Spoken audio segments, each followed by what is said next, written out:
नमस्कार, बिहार तक देख रहे हैं आप और मैं हूं आपके साथ उत्कर्ष कुमार सिंह।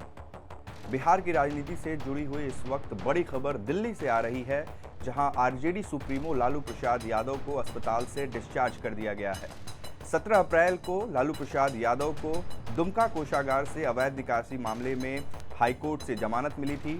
12 दिनों बाद डिस्चार्ज लेटर एम्स दिल्ली पहुंचा और कल यानी कि शुक्रवार शाम होते होते लालू प्रसाद यादव को बाहर डिस्चार्ज कर दिया गया। हालांकि वो अभी पटना नहीं आएंगे, वो दिल्ली में ही मीसा भारती के सरकारी आवास पर रहेंगे। चूँकि कोरोना के बढ़ते संक्रमण को देखते हुए जमानत मिलने के बाद डॉक्टरों की ये सलाह थी कि लालू प्रसाद यादव अस्पताल छोड़कर कम से कम अपने घर जाकर रहें, जहां वो डॉक्टरों की निगरानी में रहेंगे। लालू प्रसाद यादव खुद भी यही चाहते थे, परिवार के सदस्य हालांकि ये चाहते थे कि वो अस्पताल में डॉक्टरों की निगरानी के बीच रहें, लेकिन डॉक्टरों ने सलाह दी कि वो डॉक्टरों की निगरानी के बीच किसी ऐसी जगह पर रहें जहां कोरोना संक्रमण का खतरा कम हो। इसको देखते हुए शुक्रवार की शाम लालू प्रसाद यादव को एम्स से डिस्चार्ज कर दिया गया है और फिलहाल वो दिल्ली में ही मीसा भारती के आवास पर डॉक्टरों की निगरानी में है। करीब 12 दिन बाद ये डिस्चार्ज लेटर रांची से एम्स पहुंचा और शुक्रवार को लालू प्रसाद यादव अस्पताल से डिस्चार्ज हो गए हैं। करीब 3 साल बाद लालू प्रसाद यादव ने खुली हवा में सांस ली है।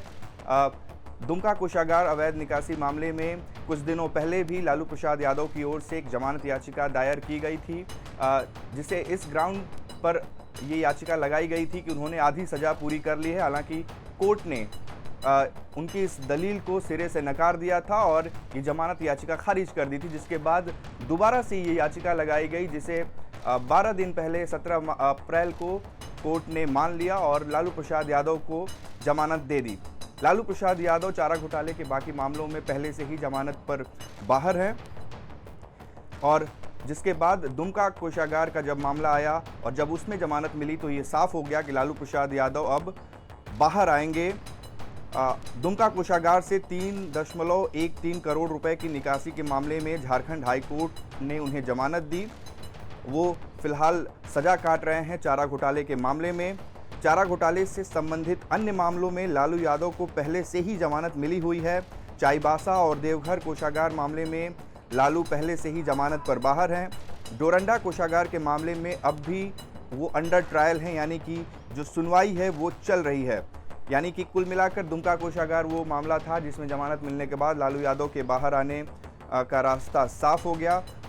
रिलीज लेटर आने के बाद आखिरकार लालू यादव को अस्पताल से डिस्चार्ज कर दिया गया है। लालू यादव को 7-7 साल की अलग अलग सजाएं सुनाई गई थीं, जिसमें उनकी दलील थी कि उन्होंने सभी सजाओं में जो आधी अवधि है वो पूरी कर ली है। हालांकि सीबीआई का जो कोर्ट में दलील था वो ये कि अभी आधी सज़ा उनकी पूरी नहीं हुई है। दुमका कोषागार अवैध निकासी मामले में लालू यादव को जमानत मिलने के बाद 1-1 लाख के 2 सिक्योरिटी बॉन्ड और आईपीसी और पीसी एक्ट के तहत 5-5 लाख रुपए का जुर्माना भरने का निर्देश दिया गया था और ये जुर्माना और बॉन्ड भरने के बाद रिलीज़ ऑर्डर उनका एम्स पहुंचा, जिसके बाद शुक्रवार को लालू प्रसाद यादव एम्स से डिस्चार्ज हो गए हैं। लेकिन बड़ी खबर यही है कि लालू प्रसाद यादव फिलहाल पटना नहीं आएंगे। हालांकि उनकी इच्छा ज़रूर है पटना आने की, लेकिन परिवार और डॉक्टरों का यही कहना है कि वो दिल्ली में ही रहकर अभी अपना इलाज कराएं। चूँकि कोरोना संक्रमण फैलने का खतरा अस्पताल में ज़्यादा है, इसलिए वो एम्स में ना रहकर किसी ऐसी जगह पर रहें जहां कोरोना का खतरा कम हो। और इसी को देखते हुए लालू प्रसाद यादव को मीसा भारती के सरकारी आवास पर शिफ्ट किया गया है, जहां वो डॉक्टरों की निगरानी में रहकर इलाज कराएंगे। हालांकि इस बात की उम्मीद है कि आने वाले कुछ दिनों में लालू प्रसाद यादव एक बार फिर पटना वापस लौटेंगे।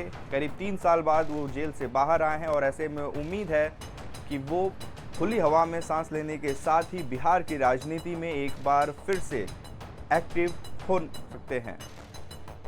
बिहार से जुड़ी तमाम ऐसी खबरों के लिए आप देखते रहिए बिहार तक।